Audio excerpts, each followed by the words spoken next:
वो करके काम करना, संसार में रहते हुए संसार को अपना न मानना। तो प्रारब्ध नहीं बनेगा। प्रारब्ध जब लगे उसमें रुचि लेंगे। आप जो कर्म करेंगे आप प्रारब्ध तो यही है, प्रारब्ध तो यही है जिसको भोग रहे हैं। हाँ, वो संचित नहीं जन बनेगा। हाँ, और वो बना हुआ संचित है वो खत्म हो जाएगा। जो बन चुका है, जो जमा है आपका संचित, हाँ। कई जन्मों का जाने कब कब का जमा हुआ कूड़ा कचरा जमा है, वो खत्म हो जाएगा ज्ञान के उदय होने से। संग रहित हो जाएगा वो, उससे हमारा संबंध टूट जाएगा। और ये प्रारब्ध शरीर पूरा होने पर टूट जाएगा। और क्रियमाण हम करेंगे नहीं। क्रियमाण जब करेंगे जब आसक्ति उस कर्म करेंगे। क्रियमाण जब बनते हैं जब आसक्ति को लेकर कर्म करेंगे तब।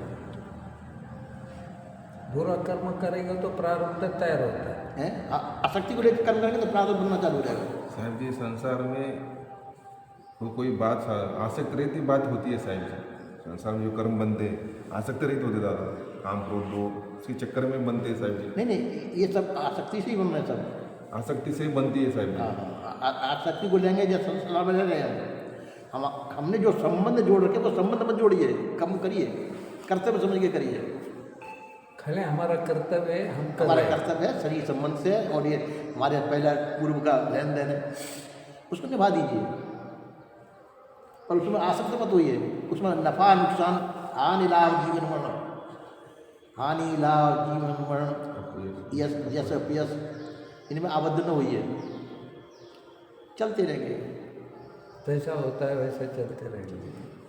कोई आया तो खुशी मत होइए, कोई गया तो मत करिए। साहब जी बंदी करना चाहता हूँ। अभी आपने बताया कि आसक्त रहित कर्म करते रहे, मगर संसार में कभी कभी ऐसे कर्म बनते हैं कि तकलीफ दे किसी को, हम जो वो प्रारब्ध समझ लीजिए उसे, वो प्रारब्ध है। सुख दुख प्रारब्ध से होते हैं।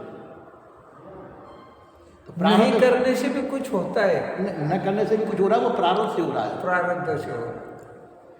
न करते हुए भी प्रारब्ध से हो रहा है। आप पैर चल रहे हैं, आपके पैर के नीचे कोई जीव जंतु मर जाए हाँ,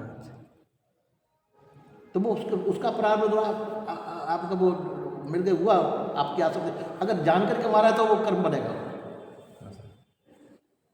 अनजाने में ऐसा हो रहा है तो वो पहले के कर्मों का संबंध हो रहा है। जानबूझ के जो भी कर्म करेंगे, जो भी करेंगे वो बनेगा, वो भोगना पड़ेगा। नहीं, रास्ते से चलते से, चाहे गाड़ी चालू है और सामने से कोई आया और उसको टक्कर लग गई, वो पहले प्रारब्ध से हो गया। वो तो उसका कोई दोष जान करके करेंगे, अहंकार लेकर, अहंकृति को लेकर जो भी कर्म किए जाएंगे वो बनेंगे और भोगने पड़ेंगे। अब कानून तो छोड़ता नहीं। कानून वो भी, कानून जो दंड देगा वो भी आपकी प्रारब्ध से ही देगा। प्रारब्ध से। उन्हीं करके भी छूट जाते हैं, हाँ, कुछ नहीं होता, टक्कर मार के भाग जाएंगे, पकड़े नहीं आते। तो इसी प्रकार से ये सब चीज, ये बड़ी गहन समस्या समझने की है। करे कर्म और रहे अकर्मी, ऐसी युक्ति बतावे तो सोई सदगुरु मोहि भावे। कर्म करे और रहे अकर्मी, ऐसी युक्ति बतावे संतो सोई सदगुरु मोहि। तो कर्म करेगा तो वो अहंकार आ जाएगा, अहंकार लेकर कर्म को कर्म करना होगा। और बिना अहंकृति के जो कर्म हो रहे हैं वो तो कर्म बन ही नहीं रहे उसके। अहंकार रहित कर्म, अहंकृति से रहित होकर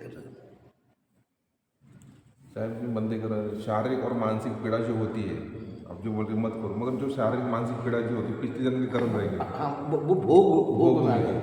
वो पहले का भोग है प्रारब्ध का, वो भोग रहे हैं। वो तो भोगना ही पड़ेगा। वो भोगना ही पड़ेगा। इसको छुटकारा पाने के लिए साहब नहीं, उसमें आप हर शोक से रहित होइए। समझो शरीर का भोग है, शरीर भोग रहा है। रोना भी पड़े, रो लो, कोई बात नहीं। रोते ही है अंदर से रोते हैं, क्या आंसू निकलना बाकी है साहब है ना। रोना भी पड़े, रो लो, कोई बात नहीं। पर वो शरीर का भोग समझो, अपना मत समझो। ये पहले का है। हाँ, पहले का कर्तव्य किया हुआ उसको भोग रहे हैं, वो भोग रहे हैं। अब ये वो पूरा हो जाएगा, प्रारब्ध पूरा हो जाएगा। एक तो प्रारब्ध से पीछा छूट गया। अगर संचित में कुछ बाकी है तो दूसरा जन्म होगा, और संचित आपने ज्ञानाग्नि के द्वारा खत्म कर दिया तो रखा का पड़ा कपड़ा है, भले ही पड़ा कपड़ा रह जाएगा। स्वरूप से एक जैसे ही हैं आप, पर एक दूसरे में मिलेंगे नहीं। इसी प्रकार से चेतन जीव एक दूसरे में मिल नहीं सकता है। वो अलग ही रहता। स्वरूप तो का एक जैसा है। वो भी चेतन जीव, चाहे मच्छर हो चाहे हाथी हो, सब बराबर हैं, तो मिलेंगे एक दूसरे नहीं। एक जैसे होते हुए भी एक दूसरे में मिलेंगे नहीं। शरीर संबंध से मेल जोल होता है, तो भी मेल जोल तब भी नहीं होता है। पिता पुत्र का मेल जोल नहीं हो पाता है। तो सब अपनी अपनी जगह पर रहते हुए सब भिन्न भिन्न ही रहेंगे। स्वरूप एक जैसा है, एक जैसा है, और चेतन जीव से तो कैसे भी तालमेल नहीं है। वो जड़ है, तो आप चेतन है।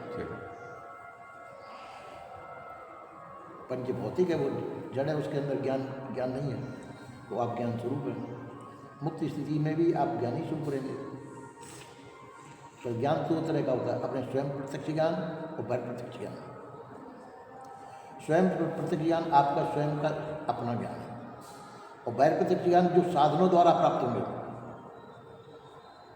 जैसे आप पुस्तक पढ़ेंगे तो चश्मा लगा के पढ़ेंगे, तो चश्मा लगा के जो चीज़ पढ़ेंगे तो बाह्य प्रत्यक्ष ज्ञान होगा,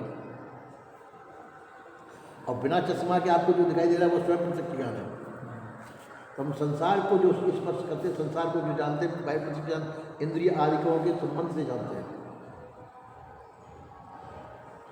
इंद्रिय आदिकों के संबंध से जानते हैं। तो आपका जो स्वयं प्रत्यक्ष ज्ञान है वो किसी साधन की आवश्यकता नहीं है। इंद्रिया भौतिक है, इंद्रिया जड़ है, वो आपकी सत्ता से ही जानती हैं। आंखें आपकी सत्ता से देखती हैं, कान आपकी सत्ता से सुनते हैं, अपने आप में उनको सुनने की सामर्थ्य नहीं है। और चेतन जीव भी बिना साधन के नहीं जान सकता है, उसको साधन चाहिए, साधन चाहिए, और वो शरीर चाहिए, बिना शरीर का नहीं नहीं जान सकता। पर ज्ञान स्वरूप वही है, चेतन जीव है। ये शरीर जड़ स्वरूप है, ज्ञान स्वरूप तो चेतन जीव ही है। पर जैसे भौतिक पदार्थों को जानने के लिए भौतिक उपकरण चाहिए उसे, भौतिक पदार्थों को जानने के लिए भौतिक उपकरण चाहिए, और भौतिक वस्तुओं को जानने के लिए अपने आप में जो चेतन है, ज्ञान स्वरूप है, उसको किसी दूसरे ज्ञान की आवश्यकता नहीं है। मुक्त स्थिति में भी वो चेतन ज्ञान स्वरूप ही रहेगा, पर संसार से संबंध नहीं, संसार का संबंध विच्छेद हो जाएगा। कि संसार का संबंध संसार के भौतिक पदार्थों के द्वारा होता है, इंद्रिय आदिकों के मन के द्वारा, ये सब भौतिक है, पर संसार का संबंध नहीं रहेगा मुक्त स्थिति में। जैसे मैंने अपन बैठे, मैंने यहाँ पे भी कोई मुक्त पुरुष हो, पर उसका हमारा संबंध नहीं है।